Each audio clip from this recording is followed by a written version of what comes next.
Hello everyone, I am Gagan Saini, a final year MBBS student. तो हमारा आज का टॉपिक है रिवर्सिबल एंटीकोलिनेस्टेरेज़।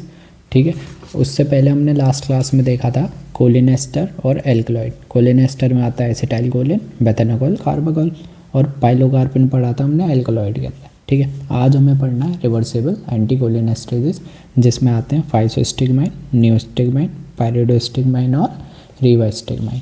ठीक है, अब देखते हैं एंटीकोलिनेस्टेरेज़ क्या होता है। एंटीकोलिनेस्टेरेज़ होते हैं हमारे जो हमारा कोलिन एस्ट्रेज एंजाइम होता है, ठीक है, उसको जो इनहिबिट करेंगे उसे बोल दिया हमने एंटीकोलिनेस्टेरेज़। मतलब कि ये हमारा कोलिन एस्ट्रेज एंजाइम है जो कि एसिटाइल कोलिन का मेटाबॉलिज्म कराता है, उसको कोलिन और एसीटेट में बदलता है। ठीक है, लेकिन हमने एसिटाइल कोलिन एस्ट्रेज या कोलिन एस्ट्रेज एंजाइम को कर दिया ब्लॉक। ठीक है, उससे क्या होगा, एसिटाइल कोलिन का मेटाबॉलिज्म नहीं होगा और उसकी वजह से उसकी जो है प्रेजेंस बढ़ जाएगी साइनेप्टिक क्लेफ्ट में। ठीक है, जिससे वो ज़्यादा एक्शन कर पाएगा अपने रिसेप्टर्स पे, मस्करेनिक और निकोटिनिक रिसेप्टर पे वो ज़्यादा एक्शन कर पाएगा, मतलब उसकी अवेलेबिलिटी बढ़ गई ऑन रिसेप्टर। ठीक है, इसके बाद देखते हैं ये जो हमारा कोलिनेस्टेरेज एंजाइम होता है, ठीक है, ये दो तरह का होता है, ट्रू कोलिनेस्टेरेज और स्यूडो कोलिनेस्टेरेज। और हमारे जो एंटी कोलिनेस्टेरेज हैं वो इन दोनों को ही इनहिबिट करते हैं। ठीक है, जिसकी वजह से कोलिनर्जिक इफेक्ट जो होते हैं हमारे बढ़ जाते हैं। आप समझो कि ये हमारा एक कोलिनेस्टेरेज एंजाइम है, उसमें क्या होता है, उसमें दो साइट होती हैं, एक एनायनिक साइट होती है और एक एस्टेरिक साइट होती है। ठीक है, अब जो हमारे ये कोलिनेस्टेरेज एंजाइम है वो क्या करता है, वो एसिटाइल कोलिन से ऐसे बाइंड करता है, दोनों साइड के थ्रू बाइंड करता है और इसका हाइड्रोलिसिस कराता है। ठीक है, ये तो ठीक है। ऐसे ही वो ओपी कंपाउंड से बाइंड करेगा थ्रू एस्टेरिक साइट ओनली और इसका हाइड्रोलिसिस कराएगा। ठीक है, अब हमने कर दिया ये कोलिनेस्टेरेज एंजाइम ब्लॉक। ठीक है, जब हमने ये ब्लॉक कर दिया तो एसिटाइल कोलिन इससे बाइंड ही नहीं करेगा। ठीक है, जिसकी वजह से कोलिनर्जिक इफेक्ट जो है वो बढ़ जाएंगे। ओके, अब हम देखते हैं इसके थेराप्यूटिक यूजेस। उसमें पहला है post operative urinary retention and paralytic ileus. मतलब किसी में अगर ऑपरेशन हुआ है तो उसको जो है ना यूरिनेशन में प्रॉब्लम आती है, तो उसके लिए हम देते हैं उसको नियोस्टिगमाइन, जो कि क्या करता है, स्मूथ मसल में कॉन्ट्रैक्शन करा देता है, स्फिंक्टर को रिलैक्स कर देता है, जिसकी वजह से यूरिनेशन ईजिली हो जाता है। दूसरा हम इनको यूज़ करते हैं एल्जाइमर डिसीज़ में। एल्जाइमर मतलब कि जिसमें भूलने की बीमारी हो जाती है। ठीक है, तो उन पेशेंट में हम देते हैं रिवास्टिगमाइन या गैलेंटामाइन, जो कि क्या है, सेरिब्रो सेलेक्टिव एंटीकोलिनेस्टेरेज, जो कि क्या करता है, एसिटाइल कोलिन को बढ़ा देते हैं सेरिब्रल लेवल पे। ठीक है, जिससे वो थोड़ा ठीक हो जाते हैं, उनको कुछ चीज़ें याद आने लगती हैं। ठीक है, फिर है बेलाडोना पॉइजनिंग। बेलाडोना क्या है, ये एक प्लांट है जिसका एल्कलॉइड होता है एट्रोपिन। एट्रोपिन क्या है, और यह है एंटीकोलिनर्जिक। ठीक है, एंटीकोलिनर्जिक, एस्ट्रेजेस में एंटीकोलिनर्जिक है। ठीक है, वो अब जब एंटीकोलिनर्जिक है तो इसका एंटीडोट कौन होगा, कोलिनर्जिक। कोलिनर्जिक कौन से हमारे, 5-स्टिगमाइन। ठीक है, तो ये सेरिब्रल और सेंट्रल और पेरिफेरल इफेक्ट को कम कर देगा। ठीक है, बेलाडोना पॉइजनिंग में। फिर है curare poisoning and reversal of non depolarising neuromuscular blockade. मतलब किसी में क्या हुआ है कि उसको इतना कोलिनर्जिक एक्शन हो गया, मतलब पॉइजनिंग हुई क्यूरेयर की, जिसकी वजह से जो उसके वो थे रिसेप्टर, वो डिपोलराइज ही नहीं हो पा रहे अब। ठीक है, मतलब उन पे इतना एक्शन हो गया कि वो अब कोई एक्टिविटी लेना ही नहीं चाह रहे। तो उसको ठीक करने के लिए हम क्या देते हैं, हाइड्रोफोनियम या नियोस्टिगमाइन। ठीक है, जो कि ACH की कंसंट्रेशन बढ़ा देंगे इसमें और इसको पॉइजनिंग को ट्रीट करने में हेल्प करेंगे। और यूज़ होता है ये ग्लाउकोमा और माइस्थेनिया ग्रेविस में। ठीक है, अब हमें आगे इसमें ही देखना है माइस्थेनिया ग्रेविस और ग्लाउकोमा थोड़ा डिटेल में। तो पहले देखते हैं हम माइस्थेनिया ग्रेविस। ठीक है, माइस्थेनिया ग्रेविस क्या है, ये एक ऑटोइम्यून डिसऑर्डर है जिसमें क्या होता है कि एंटीबॉडीज बनती हैं अगेंस्ट NM रिसेप्टर। NM क्या है, nicotinic receptor for neuromuscular junction. ठीक है, तो इनके अगेंस्ट एंटीबॉडी बनेगी। क्या ये एक ऑटोइम्यून डिसऑर्डर है जिसमें एंटीबॉडीज बनती हैं न्यूरोमस्कुलर जंक्शन के अगेंस्ट। जिससे क्या होगा, जो हमारे एनएम रिसेप्टर है ना वो कम हो जाएंगे। कितने कम हो जाते हैं, वो 1/3 हो जाते हैं नॉर्मल के, ठीक है, या उनमें स्ट्रक्चरल डैमेज हो जाता है। तो इसकी वजह से कुछ साइन और सिम्टम्स आएंगे। आइज पे क्या होगा, टोसिस, मतलब कि जो आईलिड है वो ड्रॉप हो जाएगी, ठीक है, डिप्लोपिया, डबल विजन हो जाएगा, ठीक है, उसको डिफिकल्टी होगी स्वेलोइंग में, स्पीकिंग में और चुइंग में। लिम्ब और नेक वीकनेस हो जाएगी, ठीक है, फटीगेबिलिटी, मतलब जल्दी से थकने लगेगा, ठीक है, और उसमें देखने को मिलेंगे हमें ट्रीमर्स, जो कि मेनली कहाँ देखने को मिलता है हमें, फोरहेड में। ओके, अब माइस्थेनिया हो गया किसी को, अब हम उसको पता कैसे लगाएंगे, उसके लिए हम पे 3 तरीके, ठीक है। उसमें पहला है कि उसके टिपिकल साइन और सिम्टम देखो, या तो साइन और सिम्टम्स में क्या है, वीकनेस होगी, फटीगेबिलिटी होगी, ट्रीमर्स वगैरह होंगे, ठीक है ना। दूसरा है, ये क्या है, ऑटोइम्यून डिसऑर्डर है, ठीक है, तो इसमें ऑटो एंटीबॉडी देखने को मिलेंगे, किसके अगेंस्ट, एनएम रिसेप्टर के अगेंस्ट। तो क्या मिलेगा, एंटी एनएम एंटीबॉडीज ब्लड में हमें ये देखने को मिलेंगे, ठीक है। फिर है एंड्रोफोनियम टेस्ट, ठीक है, ये काफ़ी इंपॉर्टेंट है। मतलब इसमें क्या होता है, 2 तरह के क्राइसिस हमें देखने को मिलता है, माइस्थेनिक क्राइसिस और कोलिनर्जिक क्राइसिस।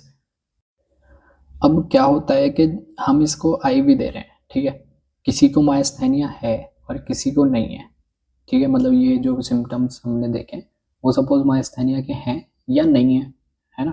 अब हमने उसमें दे दिया एड्रोफोन, तो वो क्या करेगा, अगर किसी को माइस्थेनिया है उसमें दिया तो ये ठीक कर देगा, मतलब थोड़ा हमें इम्प्रूवमेंट देखने को मिलेगा, जो कि क्या करेगा, एक्यूट वीकनेस और रेस्पिरेटरी मसल है उसको ये थोड़ा बेटर कर देगा।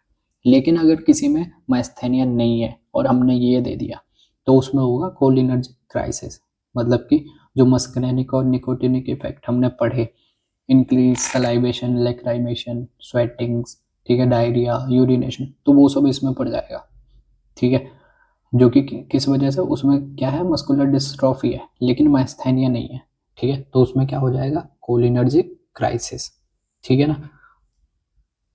और ऐसे इंसान के लिए ना हमें, जब हम ये टेस्ट कर रहे होते हैं उसको हमें रेडी रखना होता है वेंटिलेटर, कि अगर इसको माइस्थेनिया नहीं हुआ और इसको कोलिनर्जिक क्राइसिस हुआ तो उसको हमें सीधे वेंटिलेटर पे ले जाना पड़ेगा, क्योंकि उसकी हालत ज़्यादा बेकार हो जाती है। इसलिए ये टेस्ट जो है ना रियली ही हम यूज़ करते हैं। समझ आया ना, मतलब इसमें क्या है कि अगर किसी को माइस्थेनिया है और हमने एड्रोफोनियम दिया तो उसमें क्या होगा कि उसमें हमें इम्प्रूवमेंट देखने को मिलेगी, मतलब उसमें माइस्थेनिक क्राइसिस था, ठीक है, तो हमने दे दिया तो हमें इम्प्रूवमेंट मिल गई।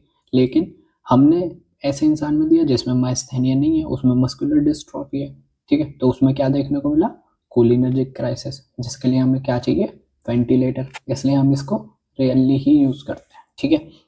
अब जो जिसको माइस्थेनिया ग्रेविस है उसमें पहली मसल इन्वॉल्व होती है आई मसल, ठीक है, ऑक्यूलर मसल। दूसरी सबसे लास्ट जो इन्वॉल्व होगी वो होगी डायफ्राम की मसल। और कॉज ऑफ डेथ क्या है, रेस्पिरेटरी पैरालिसिस। हमने देखा ना क्या हो रहा है यहाँ, वीकनेस ऑफ रेस्पिरेटरी मसल हो रही है। जब वो वीक हो जाएंगी तो वो इनहेलेशन में प्रॉब्लम आएगी, जिसकी वजह से रेस्पिरेटरी पैरालिसिस की वजह से उसकी क्या हो जाएगी, डेथ। अब है माइस्थेनिया का ट्रीटमेंट। ट्रीटमेंट में हम देते हैं या तो सिम्टोमेटिक ट्रीटमेंट दे सकते हैं या हम दे सकते हैं डेफिनेटिव। सिम्टोमेटिक में क्या है कि किसी में क्या हो रहा है, रिसेप्टर्स कम हो रहे हैं, क्योंकि एंटीबॉडी किसके अगेंस्ट बन रही है, एनएम रिसेप्टर्स के अगेंस्ट बन रही है एंटीबॉडी, एनएम रिसेप्टर्स के अगेंस्ट बन रही है एंटीबॉडी। और हमें क्या करना है, एसीएच का एक्शन बढ़ाना है, रिसेप्टर है नहीं, तो हम क्या करेंगे, एंटी कोलिन एस्ट्रेजेस उन्हें दे, मतलब कि एंटी कोलिन एस्ट्रेजेस हमने दिए, वो क्या करेंगे, कोलिन एस्ट्रेज को इनहिबिट करेंगे और एसीएच का अमाउंट पोस्ट साइनेप्टिक मेम्ब्रेन पे या रिसेप्टर पे बढ़ा देंगे, ठीक है। अब हमारे पास रिसेप्टर है तो है कम, ठीक है, और हमने बढ़ा दिया कोलिनर्जिक, मतलब एसिटाइल कोलिन, वो हमने बढ़ा दिया, तो उससे क्या होगा, ये जो हमारे खाली रिसेप्टर में, ये मतलब सारे तो नहीं गए ना, कुछ तो अभी हैं हमारे पास रिसेप्टर, तो ये उन पे जाके अटैच करेगा और इसकी एक्टिविटी कम है, तो ये क्या हो गया, इसका एक्शन ऑफ ड्यूरेशन बढ़ गया, मतलब कि जो एसिटाइल कोलिन कम जल्दी जल्दी हाइड्रोलाइज हो जा रहा था, अब वो लेट हाइड्रोलाइज होगा क्योंकि कोलिनेस्टरेज है ही नहीं, वो हमने इनहिबिट कर रखा है। ठीक है, तो जो एक्टिविटी है ना इस पे मस्करेनिक और निकोटिनिक रिसेप्टर पे वो बढ़ जाएगी। ठीक है ना, और उससे हम माइस्थेनिया के जो साइन और सिम्टम्स हैं उसको कम कर सकते हैं। ठीक है, अब हमने दिया एंटीकोलिनेस्टरेज, जिसने क्या किया, कोलिनेस्टरेज को क्या कर दिया, इनहिबिट, जिससे ACH का अमाउंट बढ़ गया और NM रिसेप्टर पे वो जाके बाइंड कर गया और जिसकी वजह से एक्टिविटी हो गई, साइन और सिम्टम हमें देखने को नहीं मिले। ठीक है, अब लेकिन ये जो एंटीकोलिनेस्टरेजेज है, अब ये हमने दिया NM रिसेप्टर के लिए।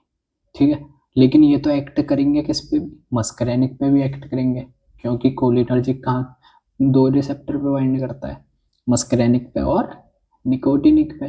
ठीक है, तो निकोटिनिक साइड इफेक्ट रोकने के लिए हम इसको क्या देंगे साथ में, एट्रोपिन। ओके, एंटीकोलिनेस्टरेजेस प्लस एट्रोपिन हम इसको देंगे सिम्टोमेटिक ट्रीटमेंट में।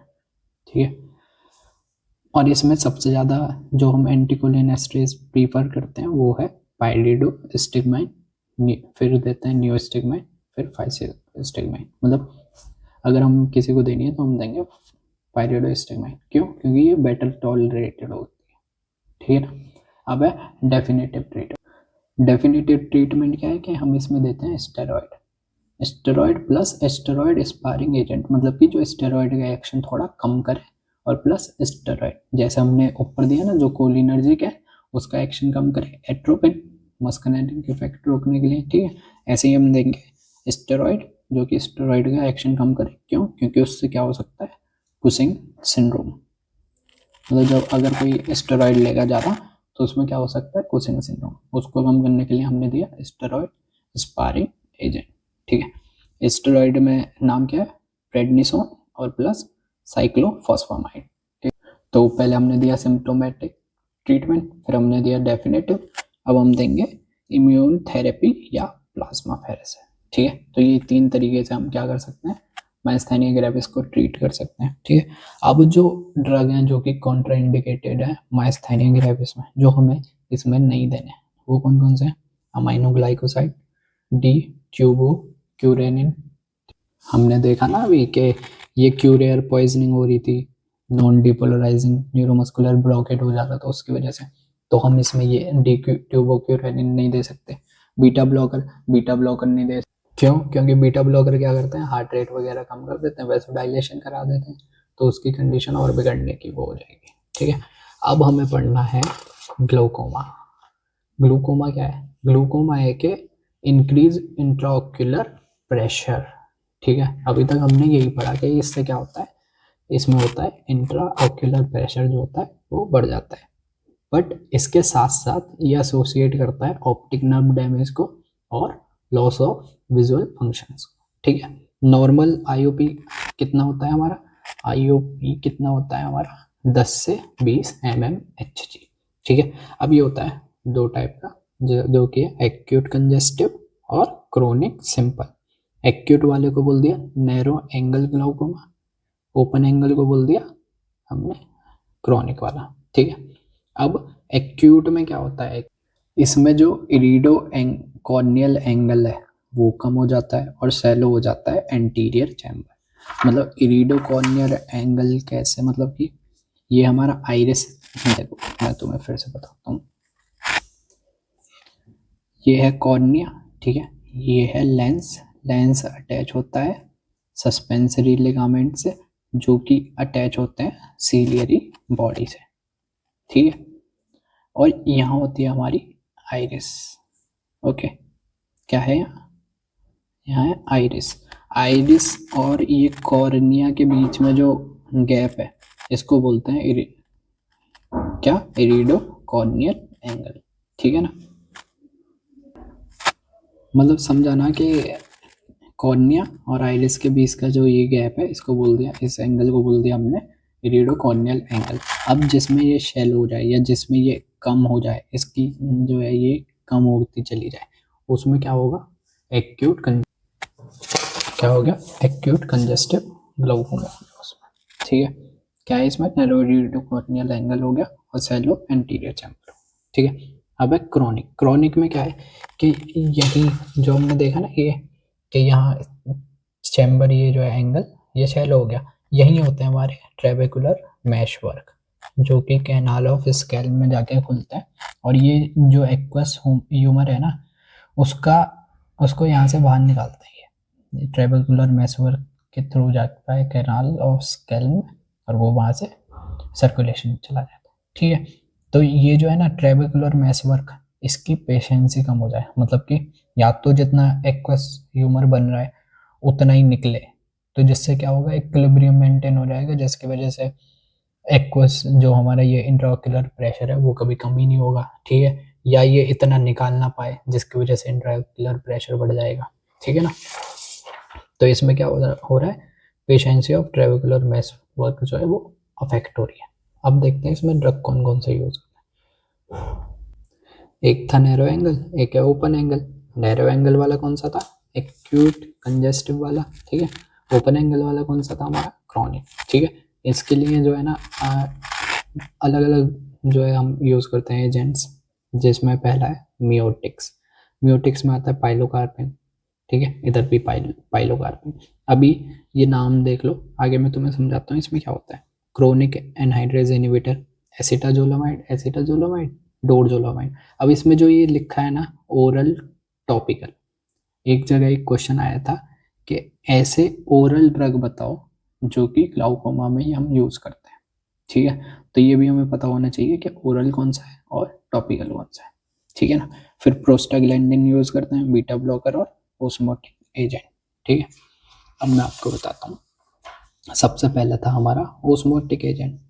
ओस्मोटिक एजेंट में है हमारे पास मैनिटोल और ग्लिसरॉल, मैनिटोल और ग्लिसरॉल। तो ये क्या करते हैं, जो एक्वस ह्यूमर हमारी आई में है उसको ये सर्कुलेशन में पहुंचा देते हैं, ठीक है, जिसकी वजह से क्या होता है, इंट्राओक्युलर प्रेशर कम हो जाता है, ठीक है। ये था हमारा ऑस्मोटिक एजेंट। अब है कार्बोनिक एनहाइड्रेज इनहिबिटर।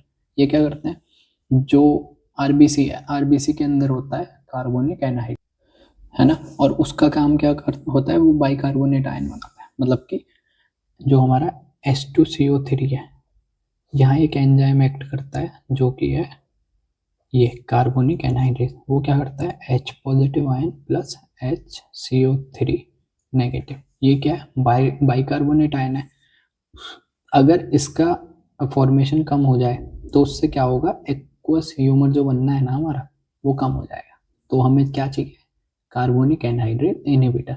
इनहिबिट कर देंगे आप, बाइकार्बोनेट आयन बनना कम हो जाएगा और उससे एक्वस ह्यूमर का फॉर्मेशन भी कम हो जाएगा, ठीक है।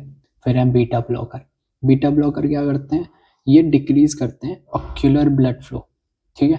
अगर ब्लड फ्लो ही कम आएगा तो उसमें क्या होगा, वहां तक ब्लड नहीं आ रहा, मतलब कम आ रहा है, तो उससे ह्यूमर फॉर्मेशन भी कम होगा, मतलब कि जो एक्सचेंज है ना फ्लूइड का वो कम होगा और जिसकी वजह से ह्यूमर भी कम बनेगा, ठीक है। फिर है प्रोस्टाग्लैंडिन। प्रोस्टाग्लैंडिन भी क्या करते हैं कि ये जो है ना इंट्राओक्युलर प्रेशर को कम करते हैं बाय यूबीओ स्क्लेरल आउटफ्लो बढ़ा के, ठीक है। फिर है मियोटिक। मियोटिक हमने पढ़ा था ना पाइलोकार्पिन। पाइलोकार्पिन क्या कर रहा था, ये ड्रेनेज बढ़ा देता है एक्वस ह्यूमर का, जिसकी वजह से आईओपी कम हो रहा था। पाइलोकार्पिन हमने देखा था ना यूज होता है उसमें ग्लूकोमा में। तो ये कैसे वर्क करता है, M3 रिसेप्टर पे गया, ठीक है, पाइलोकार्पिन हुआ, एसिटाइलकोलिन हुआ या फाइसोस्टिगमाइन, तो ये क्या करेंगे, M3 रिसेप्टर पे जाएंगे, कॉन्ट्रैक्ट करेंगे स्फिंक्टर प्यूपिलरी को, ठीक है, जो कि क्या कराते हैं, मियोसिस। ये तो हमें पता है मियोसिस कराते हैं कोलिनर्जिक, ठीक है। और क्या करेंगे, ये कॉन्ट्रैक्ट कर देंगे सीलियरी मसल को, जिसकी वजह से जो सस्पेंसरी लिगामेंट है ना उनका रिलैक्सेशन हो जाएगा। अब जब किसी चीज ने टाइट पकड़ा हुआ है, ठीक है, सपोज टाइट पकड़ा हुआ है लेंस, अब वो हो गया रिलैक्स, ठीक है, तो जो लेंस है वो आगे की तरफ बल्ज हो जाएगा, ठीक है ना।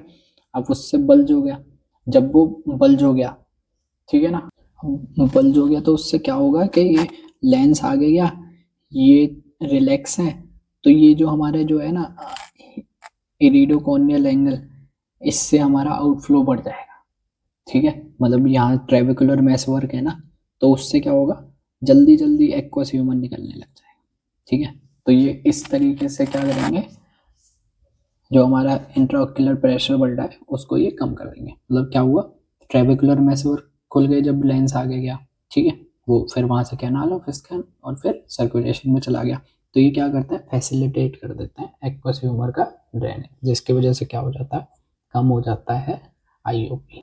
तो हमने देख लिया osmotic agents, carbonic anhydrase inhibitors, ठीक है, बीटा ब्लॉकर, प्रोस्टाग्लैंडिन, और अभी देखा हमने मियोटिक्स। ठीक है, अब बचता है हमारा अल्फा एड्रिनर्जिक एगोनिस्ट, ठीक है, जिसमें आता है हमारा डिपिवेफ्रिन और हेपराक्लोनिडिन।